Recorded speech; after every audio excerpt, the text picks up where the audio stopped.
Karibu tena wewe mfuatiliaji wa Perfect Bongo TV, na siku ya leo moja kati ya story ambayo imetrend sana kwenye mitandao ya kijamii ni story ambayo inamhusisha msanii Ibra kutokea katika lebo ya Konde Gang ya mzima msanii Harmonize. Inasemekana msanii Ibra anahitaji kuvunja mkataba wake katika lebo ya Konde Gang na anahitaji kufanya mambo mengine, yani aondoka katika lebo hiyo ya Harmonize na kwenda kujiunga katika lebo nyingine. Sasa watu wengi walikuwa wanatamani kufahamu ni sababu ipi iliyopelekea Ibra kuvunja mkataba katika lebo ya msanii Harmonize, na huku aliwahi kuongea hapo nyuma na kudai kuwa yeye ni msanii ambaye atazikwa pamoja na lebo hiyo ya Konde Gang. Hawezi kabisa kuondoka katika lebo hiyo ya Konde Gang na anahitaji kwa sasa hivi kuondoka. Ni sababu ipi ambayo ilimsababisha aondoke katika lebo hiyo ya msanii Harmonize? Wasanii wengi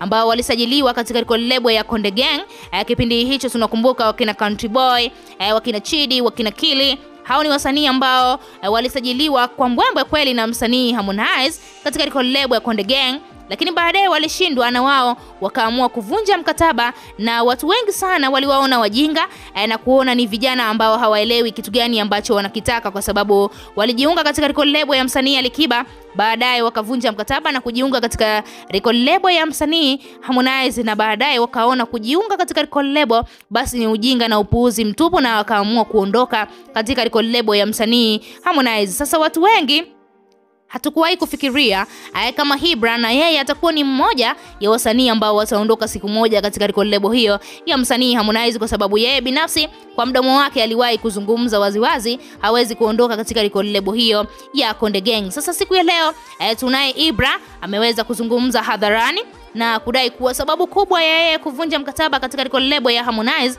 bana, anatamani kujifunza au kupata changamoto katika lebo zingine au kujisimamia yeye mwenyewe kimuziki katika management yake mwenyewe. Na Ibra amedai kuwa hana ugomvi na msanii Harmonize, kwani ni msanii ambaye amemsaidia sana katika muziki wake na amemuinua kwa kiasi kikubwa sana, hivyo hawezi kusema jambo lolote kama wamegombana au kuna kitu gani ambacho kinaendelea. Imekuwa ni ghafla sana msanii Ibra ameamua kuondoka katika lebo hiyo, na wala hajahitaji maswali mengi sana na majibu mengi ya waandishi wa habari, kwa sababu wamekuwa wakitamani kufahamu huenda labda wamegombana na Harmonize au kuna kitu gani ambacho kinaendelea, kwa sababu Ibra ni msanii ambaye anaipenda sana Konde Gang. Ni kitu gani ambacho kimetokea mpaka amue kuvunja mkataba katika lebo hiyo ya msanii Harmonize? Na amedodosa kidogo na kudai kuwa lebo ambayo atakwenda kuhamia basi ni lebo ambayo msanii Harmonize aliwahi kufanyia kazi. Sasa tunaijua lebo ambayo Harmonize aliwahi kufanyia kazi